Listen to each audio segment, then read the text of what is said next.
నమస్తే welcome to our channel నేను మేసేరి Pinnelli రామకృష్ణారెడ్డిపై EC అయితే రివర్స్ లో విచారణ చేస్తుంది ఏంటంటే ఈవీఎంల ధ్వంసం గురించి కాకుండా అసలు ఆ వీడియో ఎక్కడి నుంచి వచ్చిందని అయితే విచారణ చేస్తుంది అసలు ఏం జరుగుతుంది అనేది మనకి వివరించడానికి మనతో పాటు ఉన్నారు ప్రముఖ senior journalist political analyst CS Rao గారు నమస్కారం సార్ ఇప్పుడు చూస్తున్నట్టయితే పిన్నెల్లి రామకృష్ణారెడ్డి గారిపై ఈసీ అయితే రివర్స్ లో విచారణ చేస్తుంది అది కూడా ఏంటంటే ఆ ఈవీఎంల ధ్వంసం గురించి కాకుండా అసలు ఆ వీడియో ఎక్కడి నుంచి వచ్చిందని చెప్పేసి అయితే విచారణ చేస్తుంది అంటే ఈసీ కూడా వైసీపీ పార్టీకి అంటే వాళ్ళకి ఒక సపోర్ట్ గా ఉన్నారా వ్యవహరిస్తున్నారా అన్నట్టు అనిపిస్తుంది ఇప్పుడు కూడా మరి అందులో ఎంతవరకు వాస్తవం ఉందంటారు ఈసీ అంటే ఒక ఇండివిజువల్ బాడీ దాని మీద ఒక రాష్ట్రపతి తప్ప ఎవరికి అజమాయిషి ఉండదు అలాంటి ఇండివిజువల్ బాడీకి సంబంధించి విచారణకు ఆదేశించింది పిన్నెల్లి రామకృష్ణారెడ్డి ఎపిసోడ్ లో అయితే పిన్నెల్లి రామకృష్ణారెడ్డిని అరెస్ట్ చేయకపోగా ఆయన మళ్ళీ హైకోర్టు నుంచి బెయిల్ తీసుకొచ్చుకునేంత వరకు నాన్ సివియర్ ధోరణి పోలీసులు వ్యవహరిస్తే ఆ పోలీసుల మీద యాక్షన్ తీసుకోవడానికి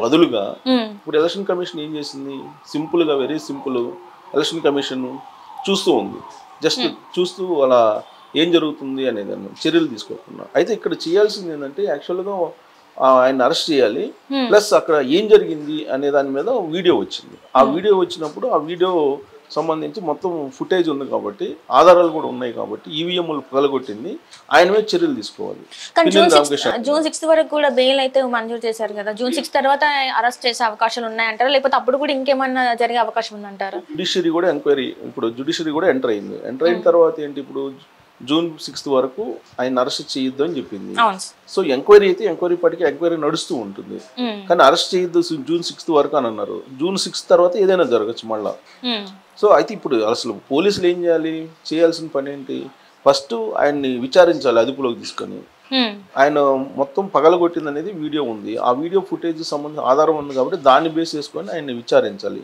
దానికి బదులుగా ఏం చేస్తున్నారు ఇప్పుడు రివర్స్ లో అసలు ఆ వీడియో ఎక్కడి నుంచి వచ్చింది అనే దాని మీద ఎంక్వైరీ మొదలు పెట్టారు పోలీసులు ప్లస్ పోలీసులు మొదలు పెట్టారు కదా అసలు ఈసీఏ ఆయన ప్రెస్ మీట్ పెట్టి మీనా ఎలక్షన్ కమిషనరు ఆయన ఏం చెప్తున్నారు అసలు ఆ వీడియోని మేము రిలీజ్ చేయమని చెప్పలేదు పోలీసులు కూడా మేము రిలీజ్ చేయలేదు అని వాళ్ళు చెబుతున్నారు అసలు ఆ వీడియో ఎక్కడి నుంచి వచ్చింది మేము ఎంక్వైరీ చేయమని చెప్పామని చెప్పి మీనా చెబుతున్నారు ఎలక్షన్ కమిషన్ మీనా చెప్తున్నారు సో దాని ప్రకారం ఆయన చెప్పిన దాని ప్రకారం ఆయన వేసినటువంటి ఆర్డర్స్ ప్రకారం పోలీసులు ఏం చేయాలి ఇప్పుడు ఈవీఎం మిషన్ పగలగొట్టింది పక్కన పెట్టేసి ఈ వీడియో ఎక్కడి నుంచి వచ్చింది అనే దాని మీద విచారణ మొదలు పెట్టాలి ఎందుకంటే ఎలక్షన్ కమిషన్ ఆదేశించింది కాబట్టి సో అంటే రివర్స్ లో వెళ్తున్నారు అంతే సో రివర్స్ లో వెళ్ళటం రివర్స్ అనే పదం అసలు జగన్మోహన్ రెడ్డి అధికారంలోకి వచ్చిన తర్వాత నుంచే వినిపిస్తుంది సో ఇప్పుడు రివర్స్ లో ఉంది అని అంటే దాని అర్థం ఏంటి జగన్మోహన్ రెడ్డి లేదంటే వైఎస్ఆర్ కాంగ్రెస్ పార్టీకి సంబంధించినటువంటి కొంతమంది సేవకులు పోలీస్ డిపార్ట్మెంట్ లో ఉన్నారు అలాగే ఎలక్షన్ కమిషన్ లో కూడా ఉన్నారని చెప్పి మనం అనుకోవడానికి అవకాశం ఉంది సో ఇప్పుడు అసలు ఆ వీడియో ఎక్కడి నుంచి వచ్చింది అనే దాని మీద ఎంక్వైరీ మొదలు పెడుతున్నప్పుడు దాంట్లో మీడియా సంస్థల యొక్క భాగస్వామ్యం ఉందా లేదంటే పోలీసుల యొక్క ప్రమేయం ఉందా లేదా ఇంటర్నల్గా వైఎస్ఆర్ కాంగ్రెస్ పార్టీ వాళ్ళే క్లడ్జెస్ ఉన్నాయి కాబట్టి కొన్ని గ్రూపు విభేదాలు ఉన్నందువల్ల అక్కడి నుంచి బయటకు వచ్చిందా అనే దాని మీద ఇప్పుడు పోలీసులు విచారణ చేస్తున్నారు సో ఎన్నికల కమిషన్కి నివేదిక అయితే ఇవ్వాలిగా ఎన్నికల కమిషన్ మరి వాళ్ళు ఏమి ఆదేశాలు ఇస్తే ఆ ఆదేశాల ప్రకారం పోలీసులు కూడా నడవాలి సో ఆ మేరకు విచారణ చేపట్టాలి సో ఇప్పుడు విచారణ చేపడుతున్నటువంటి తరుణంలో వైఎస్ఆర్ కాంగ్రెస్ పార్టీలో ఉండేటువంటి గ్రూప్ విభేదాలు బయటకు చూసాయిగా బయటకు వస్తున్నాయి వాటిలో ఏంటి ప్రధానంగా పల్నాడు ఏరియా అనగానే నర్సరావుపేట మచర్ల గురిజాల ఈ 3 కాన్స్టిట్యున్సీలు మనకి కనిపిస్తూ ఉంటాయి అక్కడ వాళ్ళకి ఒకవేళ రాబోయేటువంటి రోజుల్లో మళ్ళీ ఇంకోసారి అధికారంలోకి వస్తే వైఎస్ఆర్ కాంగ్రెస్ పార్టీ మంత్రి పదవి కోసం వాళ్ళు అంతర్గతంగా ఒక ప్రచన్న యుద్ధం అనేది నడుస్తున్నటువంటి క్రమంలోనే ఈ వీడియో వైఎస్ఆర్ కాంగ్రెస్ పార్టీలో ఉండేటువంటి వాళ్ళే కొంతమంది రిలీజ్ చేశారు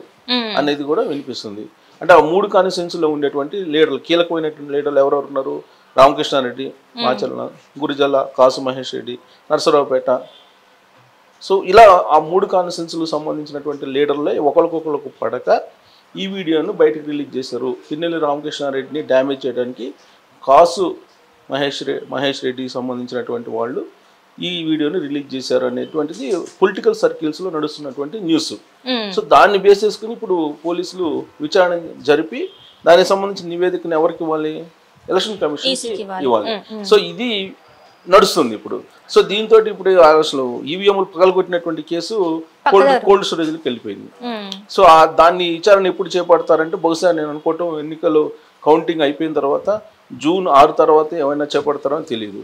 అంటే జూన్ 6కి పోస్ట్పోన్ చేశారంటే ఇన్ కేస్ ఏదన్నా రిజల్ట్ కొంచెం అటు ఇటు అయ్యి ఇప్పుడు ఎగ్జిట్ పోల్స్ అన్అఫిషియల్గా వస్తున్నటువంటి ఇన్ఫర్మేషన్ ప్రకారం కూటమి అధికారంలోకి రాబోతుంది అనేది.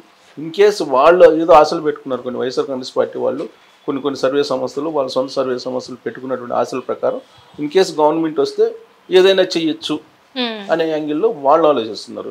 అంటే జూన్ తర్వాత ఏదైనా జరగచ్చు. జూన్ 6 వరకు మాత్రం సేఫ్ సైడ్ ఉండొచ్చు.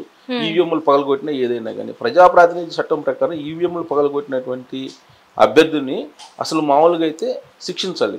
సో ఆయన మీద పెట్టినటువంటి శిక్షల ప్రకారం ఖచ్చితంగా అతన్ని అసలు మళ్ళీ ఎన్నికల్లో పార్టిసిపేట్ చేసేటువంటి అవకాశం కూడా ఉంటుంది. కానీ వాళ్ళు పెట్టినటువంటి సెక్షన్లు ఎలా ఉన్నాయంటే 7 ఏళ్ల కంటే తక్కువగా శిక్షలు పడేటువంటి సెక్షన్లు అవి అని చెప్పి వాళ్ళ తరఫున అడ్వకేట్ హైకోర్టుకి నిన్న వినిపించినటువంటి వాదన. సో 7 ఏళ్లకు తక్కువగా పడేటువంటి సెక్షన్లు ఉన్నాయి కాబట్టి మా అభ్యర్థికి బెయిల్ ఇవ్వాలనేటువంటి ఆయన వాదన. ఆ వాదనకి అంగీకరించినటువంటి హైకోర్టు ఆయనకి జూన్ 6 వరకు బెయిల్ ఇవ్వడంతో పాటు అరెస్టు నుంచి ఉపశమనం కలిగించింది. సో వాస్తవంగా ప్రజాప్రాతినిధ్య చట్టం ప్రకారం ఈవీఎంలు పగలగొట్టడం అనేది అది పెద్ద క్రైమ్. ఎన్నికల కమిషన్కి ఒక సవాల్ అది.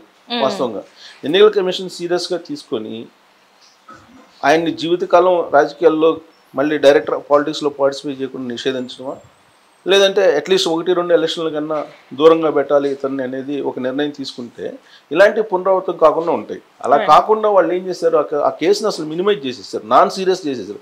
సీరియస్ కేసుని నాన్ సీరియస్ చేశారు. దేశవ్యాప్తంగా కూడా ఈ ఇన్సిడెంట్ చర్చనీయాంశమైంది. వాస్తవంగా ఇది ఎప్పుడైతే ఈవీఎం పగలగొట్టినటువంటి ఆ దృశ్యం బయటకు వచ్చిందో, వైరల్ అయిందో సోషల్ మీడియాలో కూడా, అప్పుడు దేశవ్యాప్తంగా కూడా ఎన్నికల కమిషన్ యొక్క పనితీరును కూడా ప్రశ్నించేటువంటి పరిస్థితికి వచ్చింది. అలాంటి క్రమంలో ఇప్పుడు న్యాయ వ్యవస్థ జోక్యంతో తాత్కాలిక ఉపశమనం అయితే పొందగలిగారు. బట్ అతని పట్ల ఎన్నికల కమిషన్ వ్యవహరిస్తున్నటువంటి తీరే ఇప్పుడు వివాదాస్పదంగా ఉంది. ప్రత్యేకించి రాష్ట్ర ఎన్నికల కమిషన్ మీనా వ్యవహరిస్తున్నటువంటి తీరే కొంత వివాదాస్పదంగా ఉంది. ఆయన కూడా వైఎస్ఆర్ కాంగ్రెస్ పార్టీకి అనుకూలంగా వ్యవహరిస్తున్నాడా అనేటువంటి ఆరోపణలు గతంలో ఉండేవి, ఇప్పుడు కూడా ఉన్నాయి. బట్ వాటిని నిజం అని భావించేలాగా ఇప్పుడు ఆయన వ్యవహార తీరు కనిపిస్తుంది. అంటే ఆయన మీద ఏమైనా ఒత్తిడి ఉందంటారా సార్? మరి అంటే ఇష్టం లేకపోయినా కూడా సంఘటన జరిగింది ఇతని మీద. గతంలో చంద్రబాబు నాయుడు 2014 నుంచి 2019 వరకు అధికారంలో ఉన్నప్పుడు ఈయన ఎక్సైజ్ సంబంధించి కమిషనర్గా పనిచేశారు. అప్పుడేదో ఎక్సైజ్ పాలసీలో ఈయన ఏదో తప్పు చేశారు అనేటువంటి యాంగిల్లో ఇతని మీద ఏదో కేసు బుక్ చేయడానికి 2019లో ముఖ్యమంత్రి అయినటువంటి జగన్మోహన్ రెడ్డి ఇటీవల కాలంలో ఒక ప్రయత్నం చేశారు వాళ్ళ ప్రభుత్వం. అందుకే ఐప్యాక్ సంబంధించి అప్పట్లో ఐప్యాక్ కొన్ని ఐపీ నెంబర్ల ద్వారా దొంగ ఓట్లను చేర్చుకునే దానికి ప్రయత్నం చేసినప్పుడు కూడా సీరియస్ చర్యలు తీసుకోకుండా ఈయన కాముగుండిపోయారు. దానికి కారణం కూడా కేసులో ఇరికిస్తారన్నట్టు భయం మీనాకు ఉంది అనేది అప్పట్లో వినిపించినటువంటి మాట. సో బహుశా ఇప్పుడు కూడా అలాంటి భయం ఏమైనా ఉందా ఈయనకి? ఈయన యాక్చువల్గా ఇండివిజువల్ బాడీ కమిషనర్ ఆయన నిష్పక్షపాతంగా ఆయన వ్యవహరించాలి. అలాంటిది ఆయనే అసలు ఆ వీడియో ఎక్కడి నుంచి వచ్చింది బయట పెట్టమని చెప్పి ఆదేశాలు జారీ చేశాడంటే టోటల్గా ఈ మొత్తం ఎపిసోడ్ పక్కకి వెళ్ళిపోయింది. మొత్తం ఈవీఎం పగలగొట్టిన ఎపిసోడ్ పక్కకి వెళ్ళిపోయి ఇప్పుడు ఆ వీడియోకి సంబంధించి ఎక్కడి నుంచి వచ్చిందనే దాని మీద కాన్సన్ట్రేషన్ పెరిగింది. అసలు వాస్తవా కాదా అనేది నిర్ధారించాలి. ఫస్ట్ నిర్ధారించిన తర్వాత ఇతని మీద చర్యలు తీసుకోవాలి రామకృష్ణారెడ్డి మీద.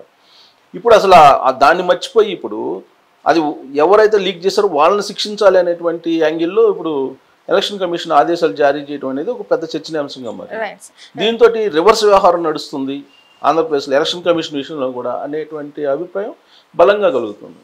Right sir, right. Thank you so much sir.